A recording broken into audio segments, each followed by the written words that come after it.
welcome to TC101. It is a webinar. We do have a TC101 course coming out. I have a lot of people that asked if they could ask questions about TC101. And quite frankly, I figured we'd have 10 people here, and right now in the room we have 58. Okay.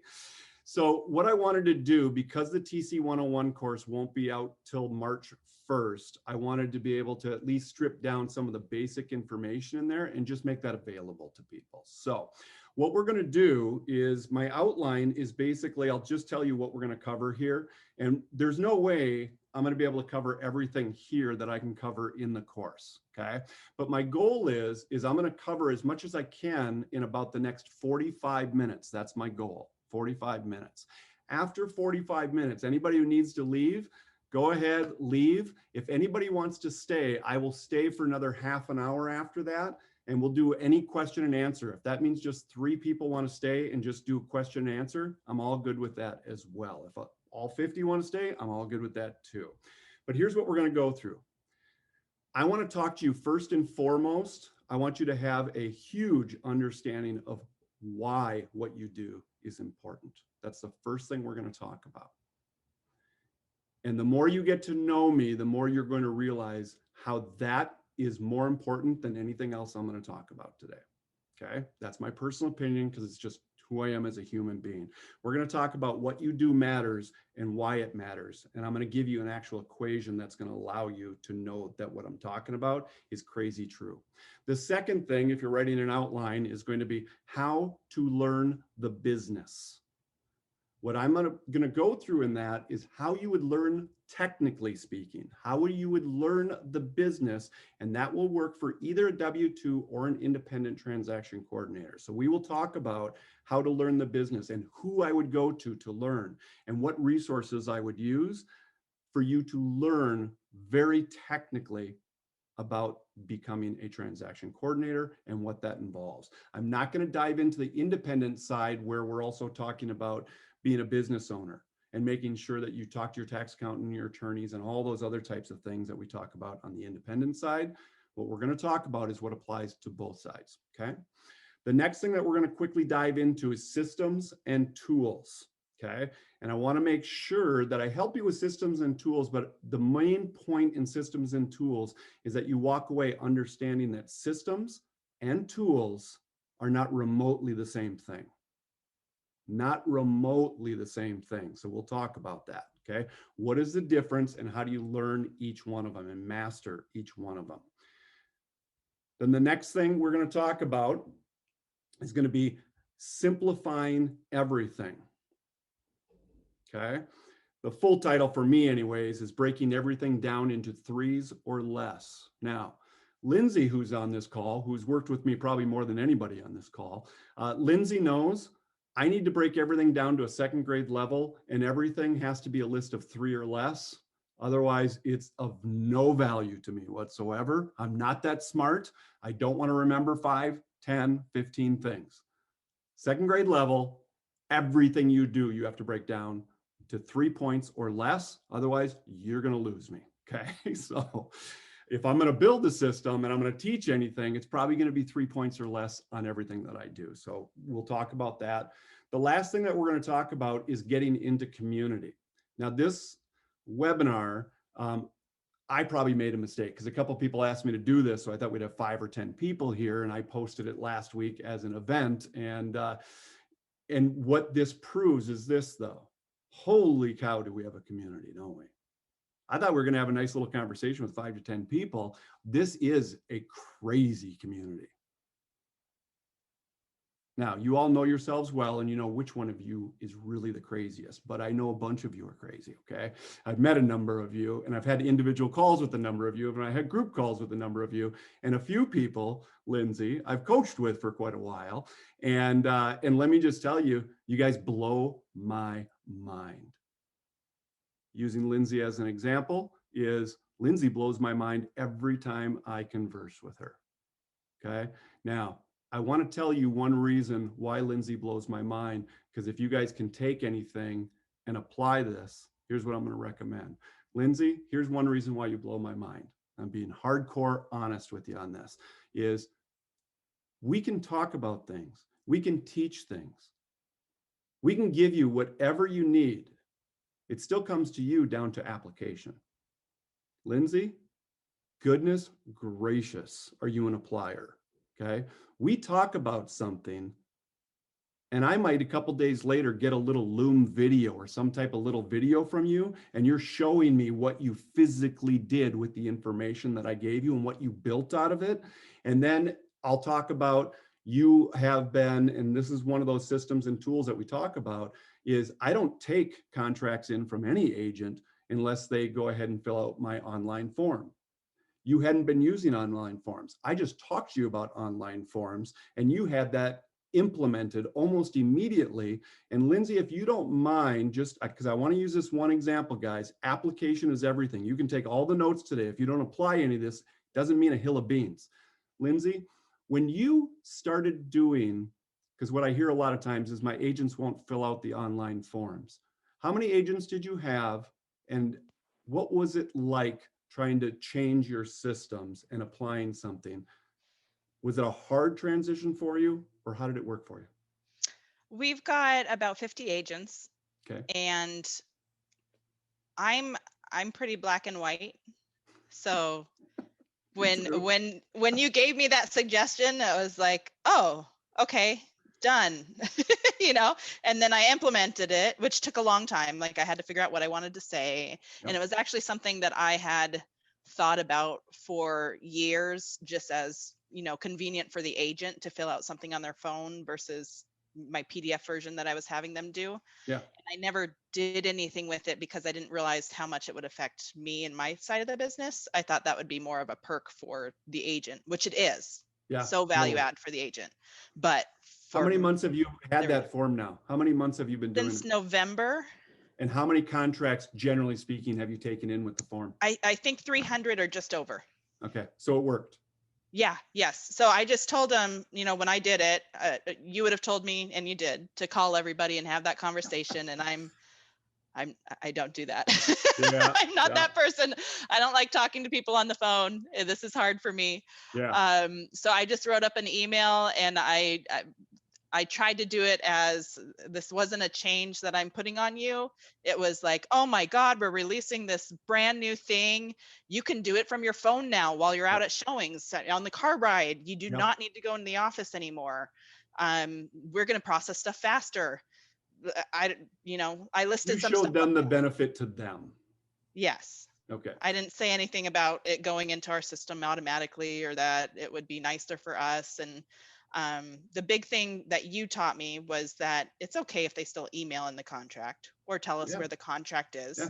But the big thing is they had to specify on that form exactly where it is or how it was coming for me and what was missing. And so it was easy. It was so easy. From that moment, I sent it, and then I would get a couple of people and I would say, oh, remember that great email I sent out? We just did all this work for you. So now you got to use it. I'll do this as soon as you get that form to me. The main thing I wanted people to get out of that is that I did ask her, suggested to her, as she said, I wouldn't take a no. I saw one post, David won't take a no.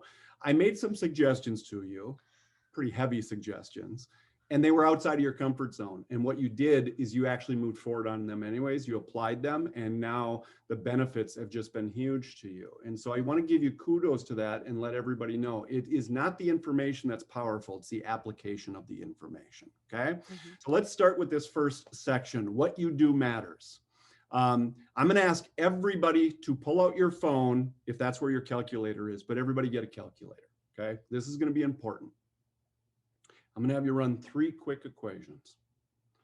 Number 1, and you can write these on your paper. The first one should be pretty easy without a calculator. 100 times 16 equals 1,600. 374 times 16 equals $5,984.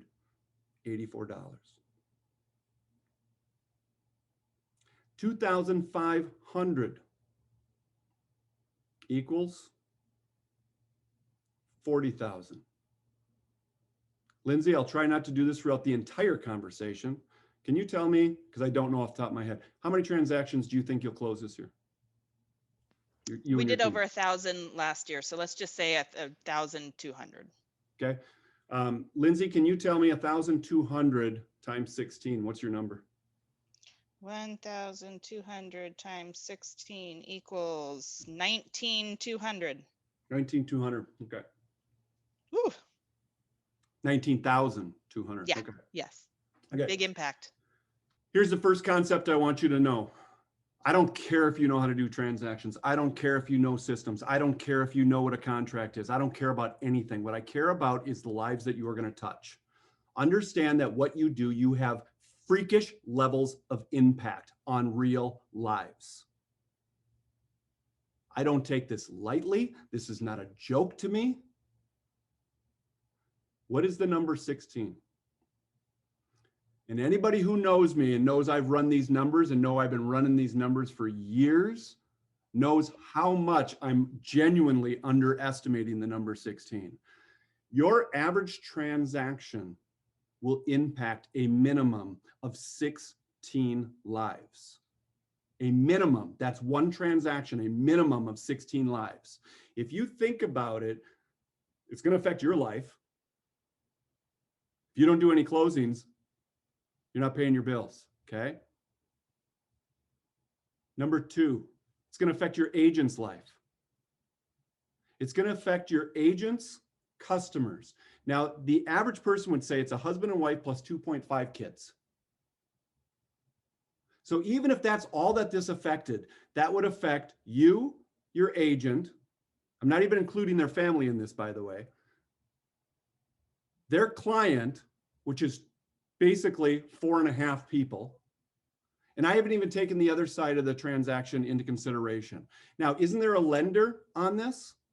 There isn't a single loan officer you're going to deal with that is also the underwriter. There's an underwriter. Isn't there a title company? Usually there may be a title company on each side. And if there's not a title company because you're in New York, you have an attorney on each side. I'm not going to keep going because I haven't even talked about appraisers. I haven't even talked about inspectors. 16 is a ridiculously low number.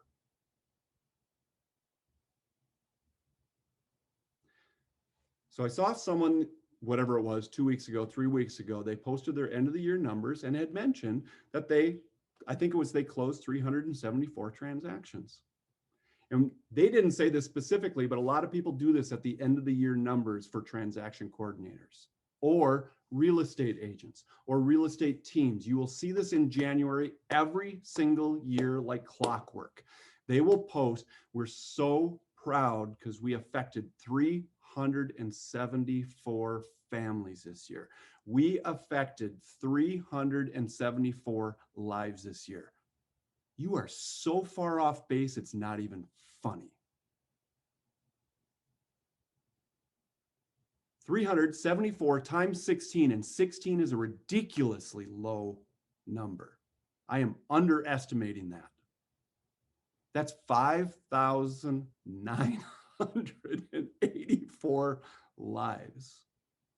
I want you to hear that and know that. When you wake up in the morning and you're going to go talk to someone and you're going to dive into these files and you're going to be a TC, I jump out of bed so driven knowing that I'm having real impact on that many lives. If anybody has seen me work knows I am not going through the motions. Because to go through the motions and everything that we're going to talk about today means that, quite frankly, you and I don't see this business as the same thing. I see this as you having genuine and real impact, not just on you, not just on your family's lives. It is on 5,984 lives if you're going to close 374 transactions. And if you think you're just going to close 50 transactions this year, because you're newer in the business, multiply that times 16 because that's the minimum effect. That's the minimum impact you have.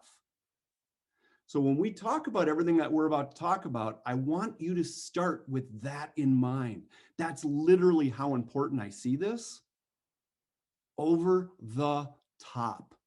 And anybody who doesn't think that I literally legitimately think this all day long, every day while I'm in transactions, you could go back years in YouTube and everywhere else like that. I've been posting this same message for years and years and years because I literally am freakish about this and post these numbers on my walls and everything else like that. If you have a goal of what your number is going to be this year, multiply that times 16 and frickin' put it on a post-it or on a note or something on your computer so that you know what you're really stating that you're going to do this year. You are not trying to close 50 deals. You are going to impact 50 times 16 lives. Take it that serious. Now, Lindsay has been doing this a while, so her numbers are quite impressive. You're talking 1,200 transactions, okay? But there was a time when she was just closing 30, 40, 50, 60, 100, that type of thing. You know what? But even at 30, 40, 50, 60, she was not affecting 30, 40, 50, 60 lives. Not even remotely close. That's so far off base, it's not even funny. So I want to make sure that you get that, because anything else I say is totally irrelevant if that doesn't mean anything to you. So we'll move forward. Chrissy, is there anything, because I'm going to dive in, get a little more geeky now. Let's get into the learning aspect. Is there anything that's being posted that I need to know or you want me to know? Well, a shout out to Jetta and Don. Thank you for sharing your experience and how you are right now. We totally love hearing about your stories, and David and I will be talking about this even after the call. And special thanks to Irene and Tiffany for interacting. So we totally love hearing about your thoughts, your feelings, and we highly encourage you to chat. Send us your message, even share your experiences as well. So far, the question has been from K Poland and Crystal. They're asking where will this be uploaded and will this be edited? Chrissy, the amazing Chrissy, who is just speaking, she will do all the editing on it, and we will most likely just throw it at the end of the TC101 course, and then we'll throw it in the membership site as well. I'll definitely talk about that at the end. I'm certainly not here to sell anything, so I'd rather not promote anything on this. Let's just dive into some geeky stuff, but we'll make sure that it's available to everybody and we'll share that. Okay, so how to learn the business. Here's the first thing that I want to let you know is a lot of times when you become a TC, one of the first people that you think you're going to learn from is your agent, okay? I'm telling you right now, your agent is so underqualified. The average agent is so underqualified to train you, it's not even funny, okay? So that's not where I would start. If you end up becoming a transaction coordinator and you close 100 transactions per year, you've already done more transactions and been involved in more deals than they will probably over the next 3 to 4 years. You have more experience in those contracts, more experience in those files than they in 1 year than a lot of these agents are going to have in a career or over 3, 4, 5 years. Okay. You're going to see more things than they have seen in their entire career if they've only been in the business 3, 4, 5 years. Okay. So understand that their qualification to train you may be lower than what you think. So here's where I would go. Understand, and these are the areas that you want to think about, is there are national laws, there are state laws, there is local laws, and the most important one, broker requirements. So here's what you need to know to learn to be a TC. You've got to get some of the techie knowledge down, okay? Some of the technical sides of things, some of the technical sides of real estate. Understand that every broker that's out there has to comply with the local law, has to comply with the state law, has to comply with the national law, okay? The final word in all of this, whatever agent you are serving, technically, you are doing it based on what that broker wants done, not what that agent wants done. I don't even care what the agent wants done. I want to know what does the broker require, because the broker will meet all regulations and then go beyond that with what they require. So how do you know what the broker requires? Now, I'm not going to go deep into this next part. This will just be a sidebar. I do want to let you know I'm used to working with 50 to 60 to 70 simultaneous agents across 5 different states, across multiple brokers. That means I literally, every agent I work with, I don't care what that agent thinks. What I care about is who's the broker holding that agent's license. I need to know on each one of those what that broker requires. So here's the first thing for you to know how to learn this business.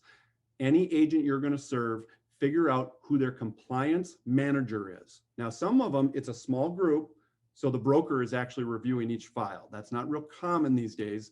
Most brokerages are a little bigger and they actually have something, they may label it something different. Essentially today for this call, we're going to call it a compliance manager. There are different names that I could go into. We're just going to use that phrase for today.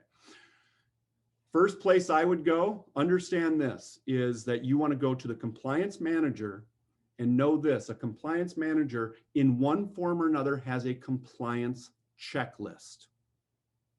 There is no compliance manager on God's green earth that just remembers by memory as they review everyone's file what needs to be in that file for it to be fully compliant, okay?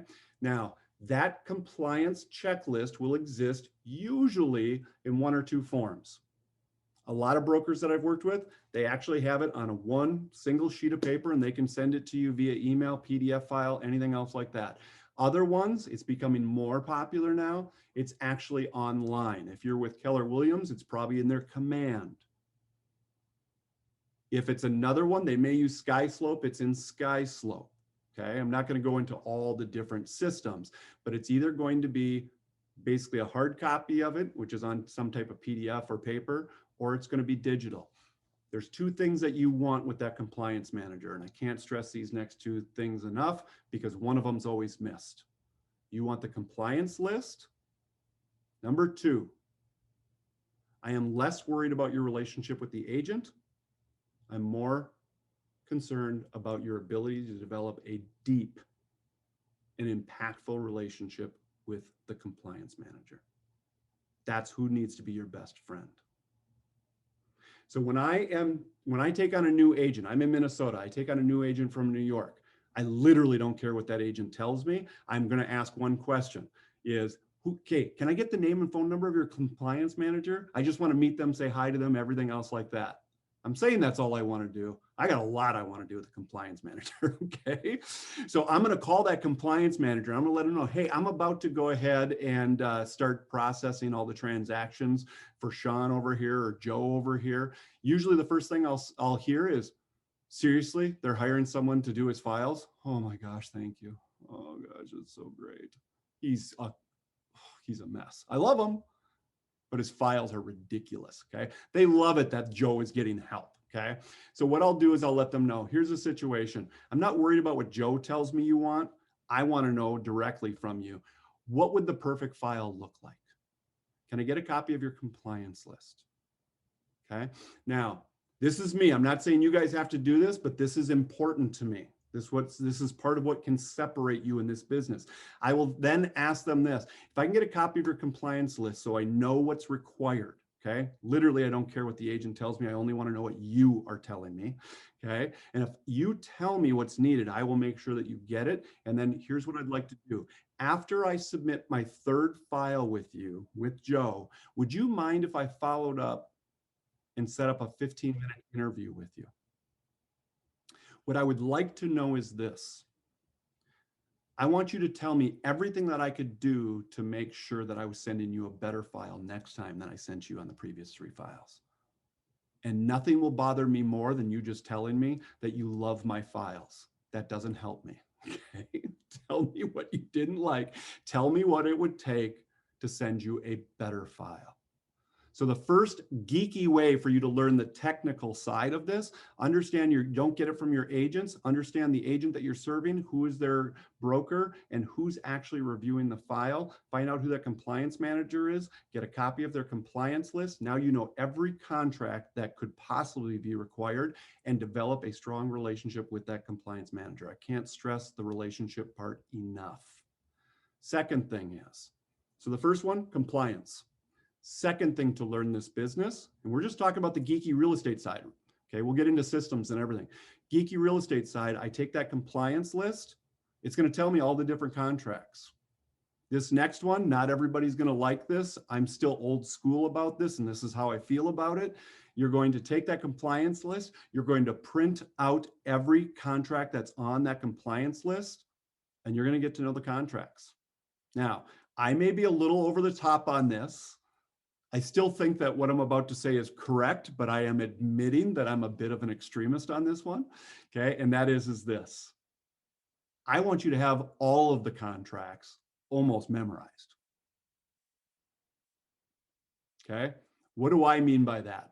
Is now I was an agent, then I was I was a lender first, then I was an agent, then I was a broker, then I wanted to really get into more of the TC side and the admin side and everything else like that. Okay, I was the geeky agent, and I admit it, is I could have any, I don't care if it's a customer or agent on the other side that would say anything. And I love Gretchen that you're grinning at this. I'm so geeky on this stuff, is they would say something. I'd go, oh, you mean page 3, line 432? I mean, I was literally that dude. Okay. Annoying as long as the day is you could say anything to me and I could tell you what page it was, because I started in Minnesota. Everything has a page and every page has a line number. Here's what most agents know. This is why I'm telling you, don't learn from your agents. Do the homework. Do you know what most agents, now granted, I'm cutting on myself because I was an agent too. Most agents know this. They know two things: where the blanks are on the contract and about what goes in it. Leslie, is that about accurate? She's giving us the big thumbs up. That's about what it is. They know where the blanks are, and they know, generally speaking, what to put in it. Because I say generally speaking, because if you deal with enough contracts, you'll notice that some of the things that they put in it really don't fly either. Okay, that's just kind of the reality of our business. Okay, so here's the deal: is you need to know those contracts inside and out. Okay. Third,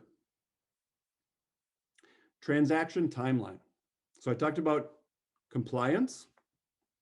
I'm talking about contracts. What's the next way to learn this business? Transaction timeline. You need to learn what the timeline is, what typically happens first, what happens second, what happens in the middle, what happens at the end, what happens post-close.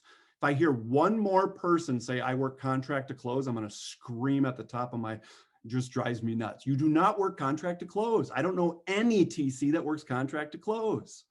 You work contract to post-close. Nobody stops at closing. We all got stuff to do after closing. It's contract to post-close. So how do you learn timelines? Okay.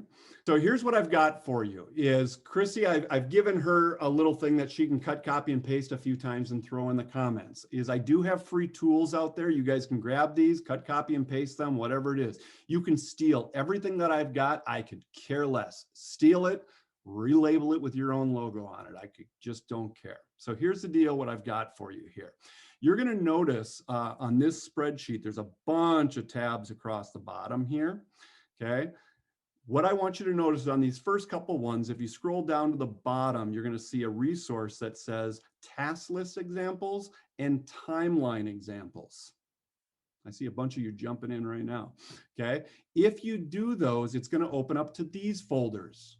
Okay. So here are a couple examples.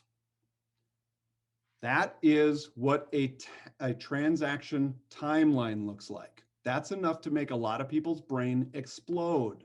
Okay, so I've got a bunch of examples in here that are simplified. Some are more complex and some are simplified. If you're trying to learn what the general process is, I'm telling you right now, people post stuff like this all the time. What I do, anytime anybody posts what their workflow is for a transaction from contract to post-close, or from listing to close, or listing to post-close, they posted it in the public information. I'm going to download that and I'm going to save it. Okay, and I'm going to study these. I'm going to see what everybody thinks is the timeline. There's one easy way to go ahead and see what your typical timeline is, understanding the timeline, what happens first, second, third, fourth. People post this stuff all the time. What's the second way to know what a typical timeline is? The second link on here, you guys have all of this available to you, so you don't have to screenshot or nothing. You guys will have this. right in here, it will say task list examples. People post in our community all the time. People will say, does anybody have a task list that I could use, or that I could look at, or that I could learn from? Okay. Almost every Facebook group you go into that deals with transaction coordinators, people are posting this stuff for free all the time. What do? Every time someone posts it, I download it and I save it. Why? Because I can always still learn. So this folder, I've saved about 20 of them for you. Some of them are already in spreadsheet format, so you actually can open them up and just edit them. This one and this one, those are free downloads from .loop. They even give you task lists. Now, what is a task list? A task list basically is usually all the tasks that are going to be required for a TC to do from contract to post-close. And usually a task list is listed in the exact order that it typically is going to have in a transaction. What an easy way to learn what order things happen. How I recommend that you are going to learn this business is get to know your compliance manager, get a compliance list, and develop a freakishly good relationship with the compliance manager. Print out all the contracts, get to know the contracts. Third one is going to be transaction timelines. How do you learn a transaction timeline? What happens first versus middle versus end? Usually two ways. There are flow charts. I just put up a few examples for you. Okay. Second thing is also task lists. Those are timelines as well. Okay. Last thing about how to learn this business. This is just the geeky side of it. Okay. Closing statements. Leslie, can I ask you, if you wouldn't mind unmuting, you've been in this business for a little while, haven't you? 15 years. 15 years? Yes. So you're just getting started. Just getting started. Okay, so let me ask you, because every TC is a little bit different. What I do as a TC, I know that not everybody has done. I actually require that I get the preliminary closing documents and the closing statement and the ALTA, whatever anybody wants to call it these days. Okay, I review that before closing to make sure every number's right and everything else like that, as far as commissions and fees and everything else like that. Once it closes, then I also get a copy of the signed one, and I make sure that the numbers were accurate as well. Do you also provide that in what you do? Yes, we do that. We're hoping that we have such a good relationship with the lawyers. We do a lot of Georgia. So we hope we have a good relationship with the lawyers that we're being CC'd all the time. So anything that goes to an agent comes to us, and we'll review it. The agent will review it. Sometimes it's not, we glance. We know where the numbers are supposed to be. And so we know what we're expecting for the most part. And so we'll double check, but we also go a little further, and in Georgia, a lot of our agents send out the HUD reports in January so they can apply for their homestead exemptions. So we store them, and then in January, we'll send them out by email so everyone has a copy of their HUDs to do. Can I ask you a question? Is from the geeky side, okay, from really learning the real estate side of things, okay? Because you can TC with and without a license. It depends on the states, depends on what level of service you're going to provide, everything else like that. So I don't want to get into licensed versus unlicensed. As far as the compliance that I mentioned, the contracts, understanding the task list, the timelines, those types of things, and closing statements. If you are going to advise anybody on this call, and we haven't pre-talked about this in any way, shape, or form. No. Those are 4 areas where I would focus starting learning the geekier side of things. Am I missing something? No, I really don't think you are. Is that pretty complete? I think you've covered it. And I was there when you discovered the 16 times. Because you did that during the NARAS conference. And so that was a really fantastic thing to start the year with. Had you ever thought of it that way? I haven't. I mean, we have tons of contacts. We use TC Docs, so our associate list is, thousands of people, hundreds of people. It's insane. But no, maybe we should tally. Can I ask you one last question? Yes. Do you think I'm overestimating when I say that there's 16 people that are impacted by any transaction? No, and when you get down to the counties too, it's going to be more. Yeah, it's going to be way more than 16, isn't it? Yeah, and especially in a city. If you're not, if you're, I'm in New Orleans, we do a lot of Atlanta. There's a lot of people involved. Guys, when I come up with these numbers, I'm trying to be almost freakishly conservative. You need to understand the amount of people that you affect by coming to work every freaking day. It's amazing the impact that you can have. Okay. Thank you, Leslie, for sharing. I really appreciate that. I want to move on to the next section because that's kind of the geeky part. Chrissy, is there anything else that I missed there or someone's asking? Well, I would love to share some stories that they posted, if that's okay. Yeah, go for it. Go for it. So I'll just read their comments. Dawn said that so true. Our team is in 10 market centers and each market center is different. Spreadsheets with requirements and contact info for each. And then Jetta was sharing that it's both exciting and scary, and that she's been told that the hardest part is starting, which is where her hesitation lies. And she said that she loves working in the industry and being licensed allowed her to understand so much more. And then Gretchen mentioned that she's worked for 17 years as a real estate for a real estate group as their office manager, TC, broker, assistant, compliance manager, etc. And she's seen a lot. And then Jamie said, TX and TCs, there is a fantastic book called Let the Seller Beware, the 32 buyer outs in the Texas real estate contract, written by Reba Saxon, that you can purchase on Amazon. It explains each paragraph in the real estate contract and addenda, and I am a licensed realtor and DC and love this book. So she references it all the time. Awesome. On one side, just to put in a bit of fun, we were just throwing some furry coworker stories in the chat box as well, because cats and pups rule. And I know we talk about that a lot, so I know that you'll love that we share that. The only question that came up with was from Jen, asking if this is going to be on the website. If this video will be on the website, it will probably, I'll probably throw it at the end of the course just for a fun little bonus, and I'll probably throw it in the membership site. And I'll definitely mention that at the end here too. All right, so let's move on here. Oh, what was that? Sorry. There's a new one from Sally. Do you review appraisals and title commitments?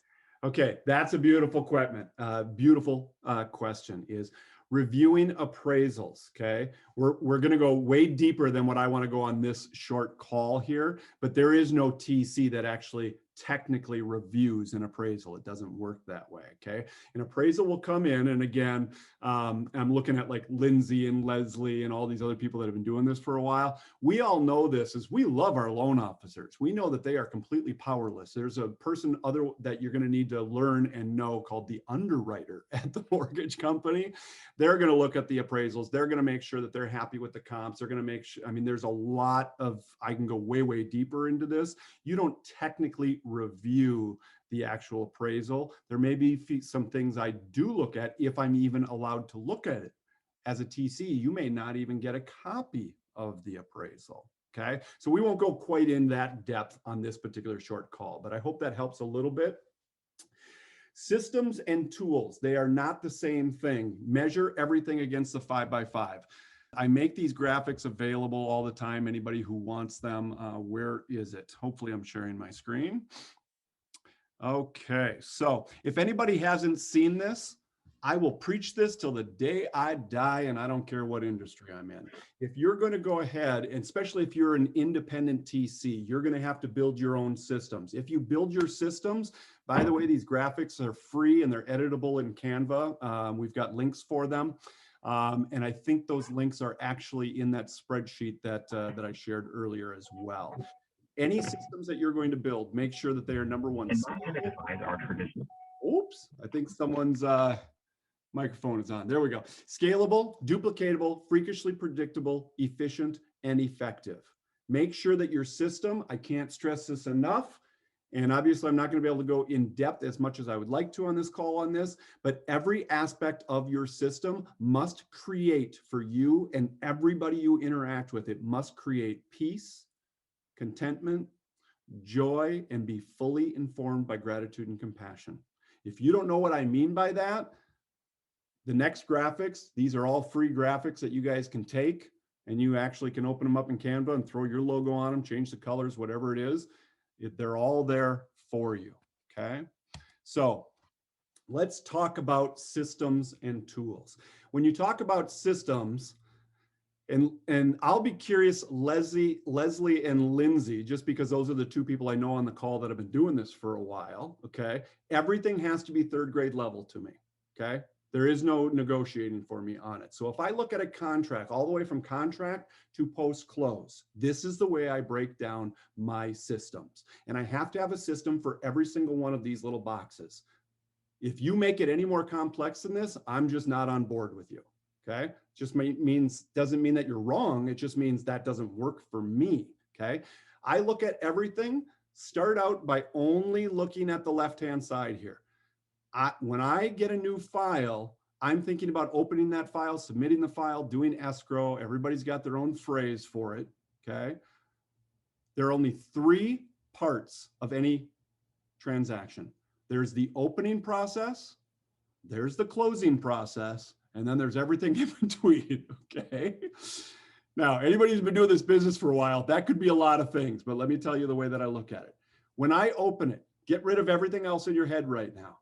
The only thing I'm thinking about in a transaction is I have to put together a system of opening and processing a new file, and I have a time limit. I have a 30-minute standard. When I get a new contract, my system should allow me to process that contract and everything that it takes. And that means getting it into my system. That means getting copies out to the lender, to the closers, to everybody else. There is a 30-minute standard, and that is non-negotiable to me. Now, I've talked to people that say that they can process a contract in 15 to 30 minutes. I've heard other people say 90 minutes. Why is 30 minutes my standard? Because I'm used to dealing with 100+ files simultaneously. And if you're going to do 100 files simultaneously, a busy day is what's known as 14 contracts on Monday. Okay? 14 contracts on Monday is a reality for me. Now, do the math. If you have 14 contracts on a Monday, and each one took you 30 minutes, that's a 7-hour workday. And you have not yet gone to the bathroom, you have not yet gotten lunch, you have not yet checked on any of your other files. If it takes you more than 30 minutes and you're dealing with 100 files simultaneously, you are underwater. This is simple math for me. Everything's got to be second grade level, okay? So when you are building your systems, you need to think about what it takes for you to handle a new contract. And I don't care if you only have 3 files right now. You don't do something based on what you have now. You base your system based on the type of business you want to have. And if you want to be able to process 100 files simultaneously, you have to have your opening process down to a 30-minute process. Now, how do I look at a 30-minute process? When I send the file out to everybody, it goes in my system, and then I have 3 different looks. I talk different to our team than I talk to the other side, okay? And I talk different to our team, my agent, my lender, my closer, my attorney, than I do to the customer, because the customer doesn't do this every day. If I use the standard lingo that I use in this business, I'm, number one, lacking all compassion.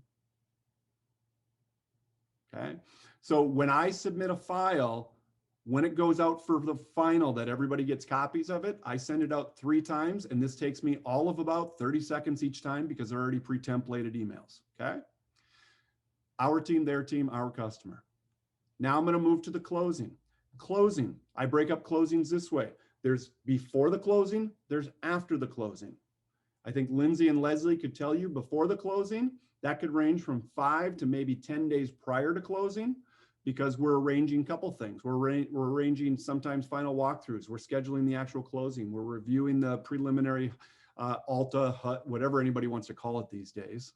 People that have been in the business long enough, we're all still calling it the wrong thing because we've been calling it that for so many years. We may still be calling it HUDs or whatever, CDs. Yeah, Leslie's raising her hands, okay? We're probably all calling it the wrong thing. Who cares, okay? We know what we're talking about.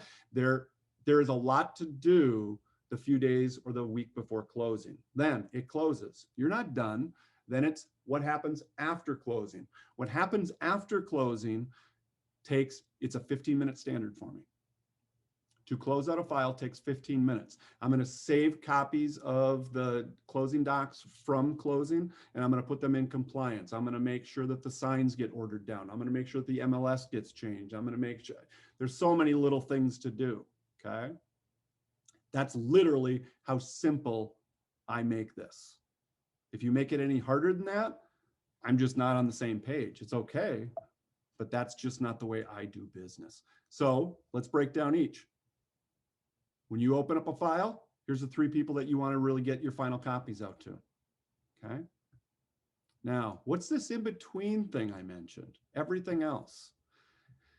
And I'm okay, Lindsay or Leslie, after I say what I'm about to say, if you want to open up your mic and give a different approach to this. But here's the way I look at it. You have opening, you have closings. Everything that's in between that, to me, it's 2 things. You take actions such as we get an appraisal is done. I don't even care if it's done. What I care about is what are the results. That's all I care about. There's a lot of things that get done in between.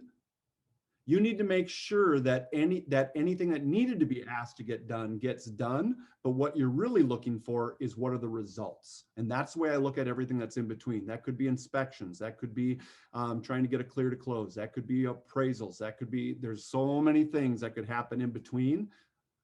Don't make this difficult. What are the actions that need to be taken and what are the results that you need to get? And the only results I care about are the ones that will get us across the finish line. If you don't get across the finish line, have you still impacted 16 lives? Yep.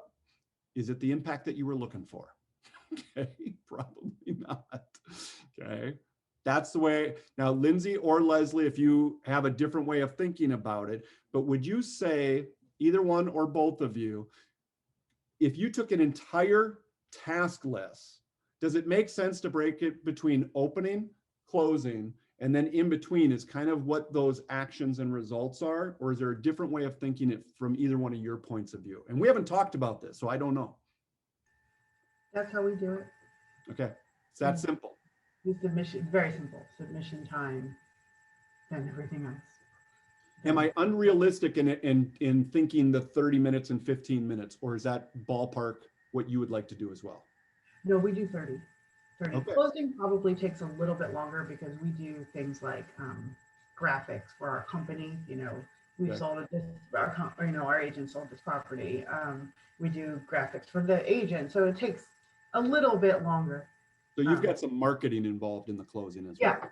Yeah, Okay. but the hardcore stuff, just making sure everything's in compliance and that stuff, the add-ons. Okay. Lindsay, what about you? Is this a reasonable way to look at the business, or is this way too simplified? It's very good. This is what I've needed my whole life, is the simplicity of it. You know, Okay. when you talk about learning schizophrenically, the different parts, that's how I learned it. And it was me teaching myself. Yes. Yeah. That's So how this makes so much more sense. That's why I wanted to be on this call. So it's like, how do I explain parts of these to Brian? I'm struggling on just broker compliance. How do I explain that? And you explained it in like 2 sentences better than me kind of Yeah. chatting with him about it for a couple of weeks. Okay. But the 30 minutes is hard for us, but we're getting there. Part of our problem was we never had that expectation to begin with. We never had the scalability. Yep. So we're changing things to get there versus starting your process with the goal of being 30 minutes or less. I mean, I would have done things much different if I had started with that. Yeah. So these people have a great opportunity there. I love what you're saying here is a couple things. Number one, I do talk about the training that happens in our industry. It is embarrassing. I consider it completely schizophrenic at best. At best. Okay. The fact is I do break everything down to pretty simple, and it needs to be this simple for me.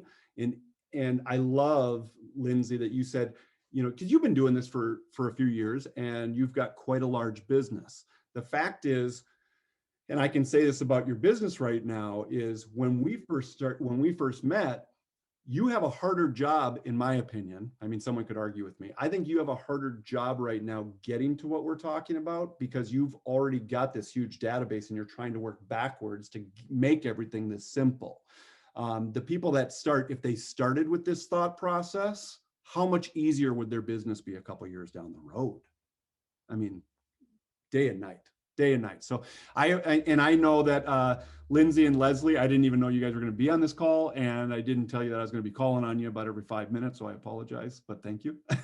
Okay, so let's go ahead and let's go back to where we're at. And I appreciated all of your guys' input. So here are the systems that if you're taking notes, number one, here's the difference between a system and a tool. Number one, systems. Your system is your system is not your tools. That's the first statement. Second, your system is your thought process on how you want to do business. Everybody who reaches out to me and says, David, what system are you using? Not one of them actually means what they're asking, okay? What they're asking is, what tool are you using? They're thinking, I'm going to answer TC Doc, TC Workflow, Command, whatever it is. That's a tool, that's not a system, okay? So your system, this is going to be a challenge. I don't know if Lindsay or Leslie could do this at this point, but it would be curious to see it, here's how I look at systems. Now, you already know I have to have it at second grade level. Just by shaking your guys' head, yes or no, if I gave you a week and I said, draw out your systems, I don't want to know about your tools. I want to know about what your system is. That's your thought process on how you want to do business and how it would flow and everything else like that. Could you draw out your entire system for your transaction management business on a single sheet of paper? Leslie, your eye like this. Okay. And Lindsay is lightly shaking her head no. Okay. I'm telling you right now, that's your goal. That's your goal. That's your goal. Your system and your thought process about how you want to build this business and what it's going to look like and what the flow is and everything else like that, you should be able to draw your system out on a single sheet of paper. Now, where do the tools come in? When you draw that out on a single sheet of paper, you should be able to look at that sheet of paper and say, here's a tool over here, whether it's TC Docs, TC Workflow, and this particular tool is going to go ahead and accomplish these parts of my systems. That's what the tool is for, but they are not your systems. So what are the systems that you need to get to know? Here are the systems I'm going to tell you that you need to get to know, and there's 3 of them. Go figure. Okay. Number 1, transaction management. You need to know what your transaction management system is, and you should be able to draw it on a single sheet of paper. Number 2, email management. Anybody who doesn't understand that transaction management, you can have the best transaction management system on the planet Earth and still hate your life every day in this job because your email will run your day, run your life, run your business, run your nights, run your weekends. Now, this one I'm okay saying because I don't like promoting any products I've got on here, but it's free. Go to my website. There's a free email management course. It's 2 hours and 40 minutes. If you don't take that as seriously, email management, if you don't take that as seriously as you're going to take building your transaction management system, again, we are not on the same page. Now, Sarah, I just saw you shake your head. You've gone through that course, haven't you? Can you unmute? Is that worth it at all? You didn't know I was calling. I apologize. No, it's completely worth it. A back thing I told David recently, I was only working for a single agent at first, and I did everything just by email and a paper pipeline because I didn't even know about other systems. And I didn't find out about this email management course that David has until recently, and it would have saved my life for 1.5 years. I went in immediately. I have 4 pages of notes from watching it. I've watched it twice actually, just to make sure I took in everything. And then I've slowly wiped everything out and I just started from scratch. I archived everything from last year, and I've just been slowly implementing everything and putting it all together to go forward with this new year. But it's basically a game changer for you. It's a complete game changer, and it's not just setting it up for, you're not letting emails run your life, but the thought process behind the whys, and your why and your detail and why you go into that and how you do the things you do with the email. it makes total sense. You know, I realized how much I was jumping all over the place all day long and couldn't keep my follow-up very straight in my head because I was jumping all over the place. But putting it into play where I only tackle one area at a time helped me remember I've already taken care of that. I've moved on. It's not in my inbox anymore. It's been filtered to where it needs to go. Yep. Or it's not immediate. I don't have to deal with it right now. And I don't have to, I would get sidetracked because of emails coming in. I'm like, oh crud, let me answer that real quick, you know? And sometimes it was longer than I can't remember what you said, the 30 seconds to respond. Rule. There's no doubt. Yeah, the 30-second rule. And then I would just get tied up in it. And then there went my whole system again. And so I have been focusing really hard on maintaining it that way. So here are your 3 systems. Thank you, Sarah. Thank you. Thank you. Here are your 3 systems that you really want to make sure you have dialed in. Number 1, transaction management. Number 2, email management. They are not one and the same thing. They are completely separate. Dial them in separately. Think about them separately. The third one is, and it's a weird one to talk about, but I have it written here as relationships, the human side. I am not going to have time to dive into this one because let me tell you, we could do 3 hours on this one and I would love it. I am telling you, do I have a systems for relationships? Yes. Think about it from this point of view. Does anybody here know an amazing marriage that doesn't have amazing communication? I don't think it exists. I don't think that's possible. Okay. I think of everything I do in business as relationships as well. There's a human side to this. To discount that in any way, I'm just not on the same page. The human side is everything to me. Remember what we started with, that impact. 374 transactions, you're affecting 5,900 lives. That's 5,900 humans, souls, relationships. Darn right, I've got a system on relationships because it comes down to, most of relationships comes down to communications. If you want to ruin a relationship, already start messing with your communication. Stop communicating. It will affect your relationships. So I have a systems for communication and how that works and what that looks like. Okay, so that would be your third system. The next things are going to go pretty quickly, but before I do that, because now I was going to go till about quarter after here because we started about quarter after. But Chrissy, anything from you? Any questions that I'm missing? Any comments? There's kind of a lot, but let me first be ready for this. Let me first mention that if you need any link, I've posted it in the comment section. So I've posted the templates, free templates, which you can use the graphic for, the links for the Excel sheets that David has mentioned a while ago, and the life-changing free course of the email management is also linked in the comment section. So please do check it out.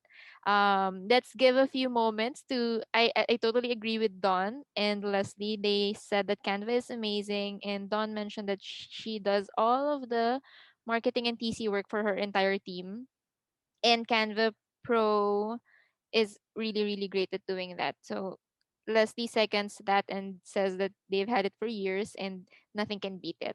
And Anne just mentioned an appreciation saying, thank you for the input regarding getting to know the compliance manager. That completely alters which brokerage I want to work with.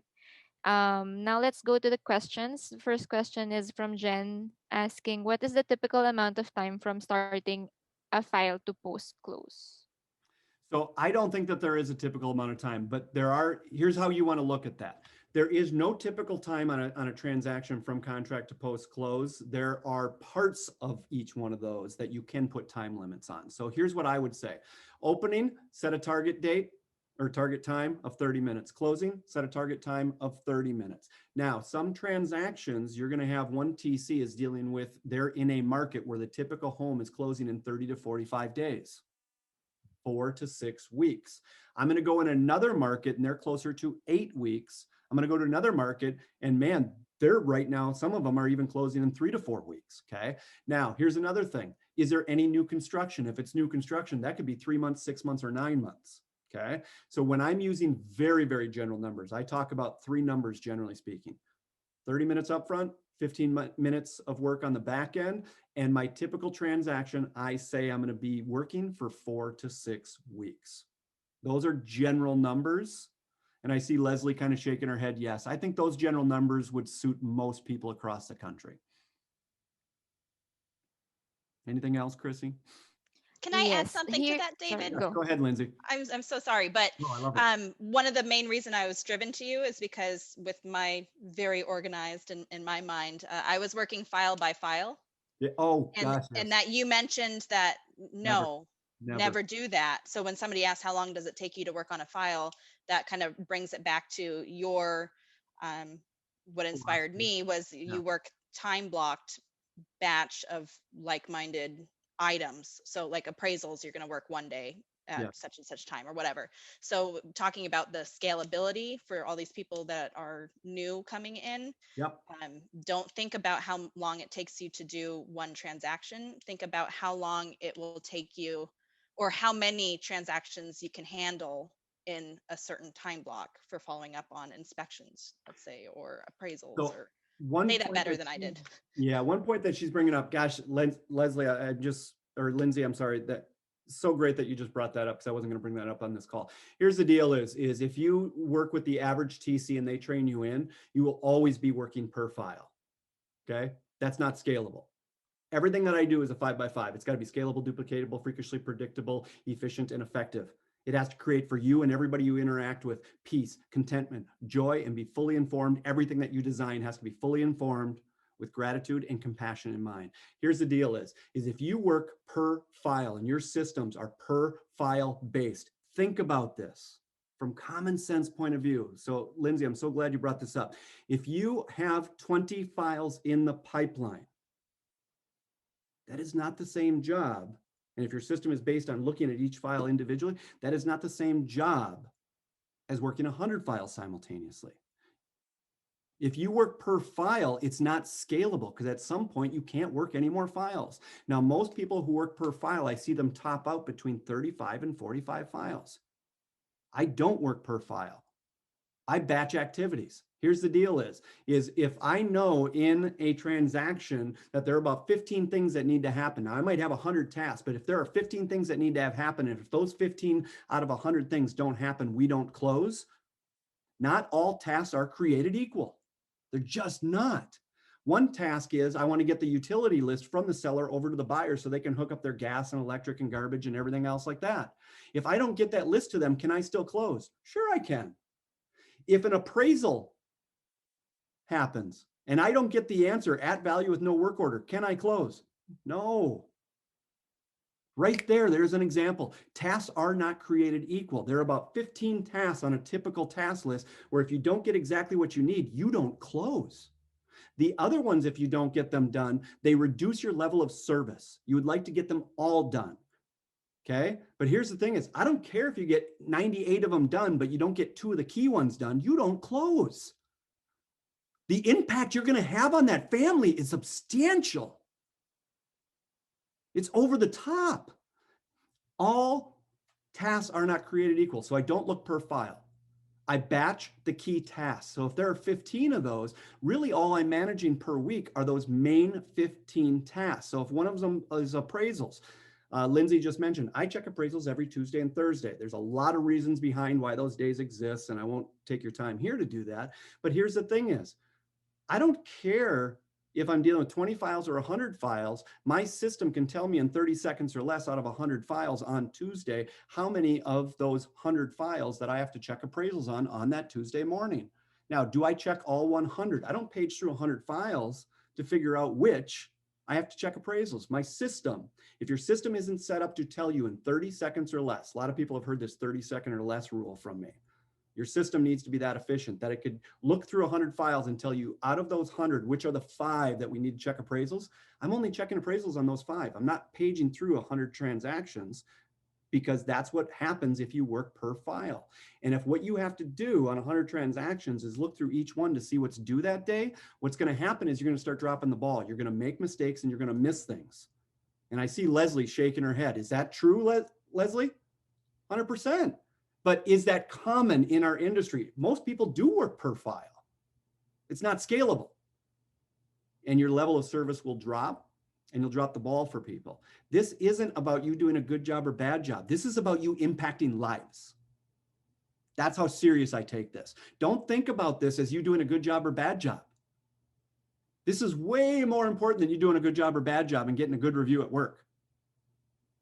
This is about impact on actual human souls and lives. I can't stress that enough. And it's more lives than we typically give it credit for. Okay.